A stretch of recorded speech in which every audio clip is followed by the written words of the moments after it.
Olá, meu nome é Victor, sou orientado pela professora Mariana Renovato e nesse vídeo eu vou falar sobre a interação do SARS-CoV-2 em células do sistema imune, principalmente os monócitos e macrófagos, e sobre o reposicionamento farmacológico.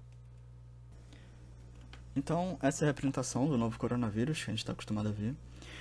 Ele é um vírus de RNA de fita simples, positiva, tem uma similaridade de 80% com SARS-CoV e de 50% com o MERS-CoV. As principais estruturas desse vírus é a proteína spike, a bicamada lipídica, o envelope proteico e o núcleo capsídeo.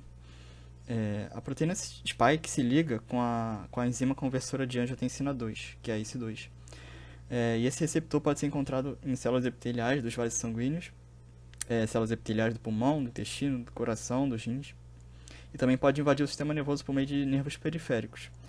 Isso é o que gera o fator de risco associado a outras comorbidades que o indivíduo pode apresentar. Os monócitos são células do sistema imune inato que estão circulando na corrente sanguínea e que podem ser atraídas quimicamente para determinado tecido. E quando elas entram nesse tecido, elas se diferenciam em macrófagos.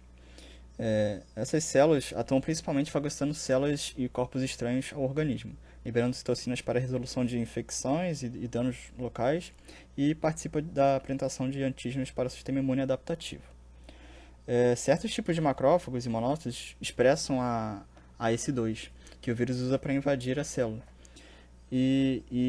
Essa interação é facilitada pela protease TMPRSS2. O vírus, quando entra no monócito, no macrófago, ele altera o metabolismo dessas células e leva a uma alta liberação de citocinas pró-inflamatórias, que, que também está relacionado com a tempestade de citocinas, que causa esses danos locais e sistêmicos que a gente vê na doença.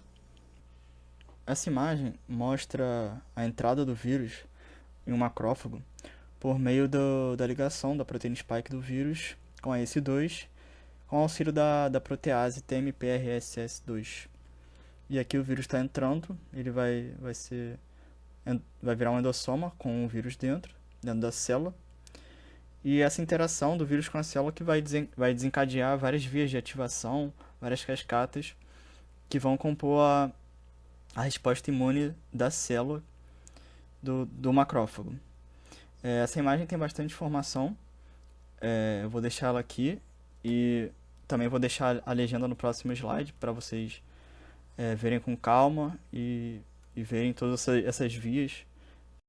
E aqui está a legenda.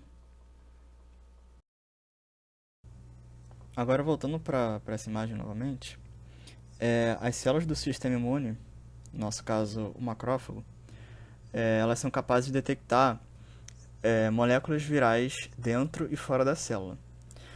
Essas células possuem receptores, chamados receptores do tipo TOL, e nesse caso que eu estou apontando, esse é um receptor do tipo TOL2, que ele consegue detectar essas partículas virais de fora da célula e desencadear uma cascata de ativação que vai levar a ativação do NF-kappa-beta para ter as vias da resposta inflamatória. Nesse outro caso, aqui, eu estou apontando outros dois receptores do tipo TOL, o TLR3, o TLR7 e 8, que eles estão relacionados com essa detecção dentro da célula.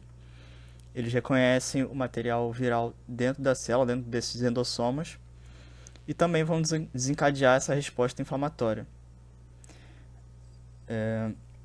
Outro meio de ativação desse estado inflamatório dessas células são essas proteínas MDA5 e RIG1, que estão associadas à mitocôndria, que vão levar à produção de várias proteínas, a cascata de ativação, para levar aos fatores de transcrição e produzir os interferões. Esses interferões são citocinas que vão sinalizar para as células para adquirirem um fenótipo antiviral. E aqui está mostrando essa via. Esses interferões são reconhecidos por esses receptores. levam à ativação da via da STAT.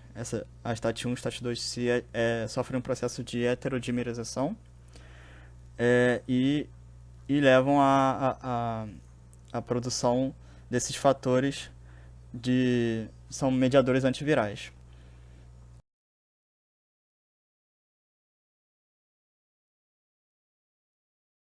O novo coronavírus, assim como outros dessa família, como o SARS e MERS-CoV, são capazes também de escapar do sistema imune.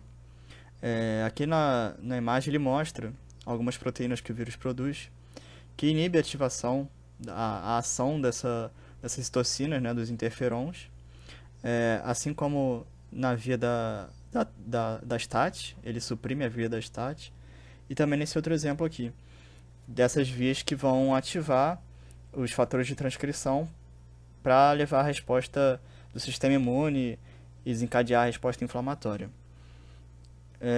E no artigo dessa imagem, ele fala que em casos leves e moderados estão associados com essa ativação maior, mais eficiente dessas citocinas, né, dos interferons. E também é importante citar que a, o desbalanceio dessa relação dos macrófagos M1 e M2, que os macrófagos M1 são os pró-inflamatórios e os macrófagos M2 têm um fenótipo anti-inflamatório, a desregulação desse balanço leva ao que a gente conhece como a tempestade de citocinas, né?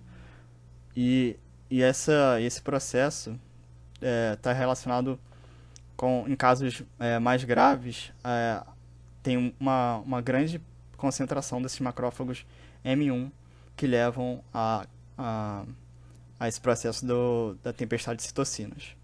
E como a gente tem visto, a infecção pelo SARS-CoV-2 nessas células de monócito e macrófago leva à produção de citocinas pró-inflamatórias, e essas citocinas pró-inflamatórias, além de gerar um estado inflamatório no local, elas são quimioatrativos que fazem o recrutamento dessas células do sistema imune para o local.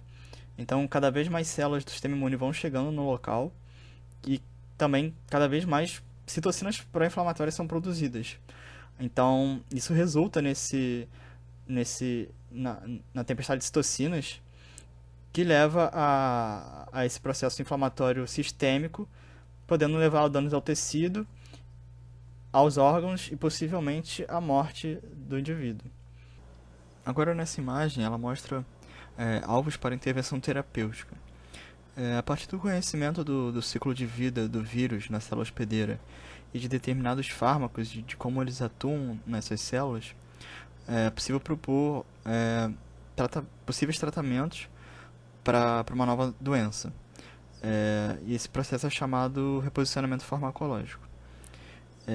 E a partir disso são feitos vários testes baseados na metodologia científica e de acordo com o consenso da comunidade científica. E depois desses vários testes, como etapas in vitro e in vivo, o fármaco poderá ser aprovado ou não para uso para diminuir ou evitar a infecção. E aqui a gente tem o ciclo de vida do vírus dentro da célula hospedeira.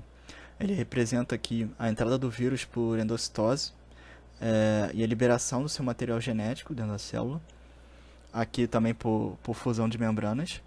O vírus libera esse material genético dentro da célula, induz a produção de proteínas virais, a produção do seu material genético, a produção também de proteínas estruturais, e ocorre a formação desses vírions, que ficam em vesículas aglomerados numa transição entre o retículo endoplasmático e o complexo de Golgi. E no complexo de Golgi, esses vírions são maturados e depois eles são exocitados para o meio extracelular. Ele mostra alguns possíveis fármacos para essa intervenção terapêutica, né, que iriam interferir no ciclo de vida do vírus dentro da célula. Aqui ele bota como exemplo o Remdesivir, que foi recentemente aprovado pela Anvisa. Também mostra a cloroquina e hidroxicloroquina, que foi muito falado, né, no início da pandemia. E E essas vias têm relações com as vias de ativação que a gente viu anteriormente. Aqui eu botei a imagem, a legenda daquela imagem. E como a gente viu, é, esses fármacos são propostas de intervenção. São necessários vários testes para saber, para comprovar a eficácia desses medicamentos contra essa nova doença. Então, aqui tem esse artigo que foi recentemente publicado pela Nature, mostrando que, que ocorre maior mortalidade de pacientes com a Covid-19 que utilizam a hidroxicloroquina, e no caso da cloroquina não há benefícios.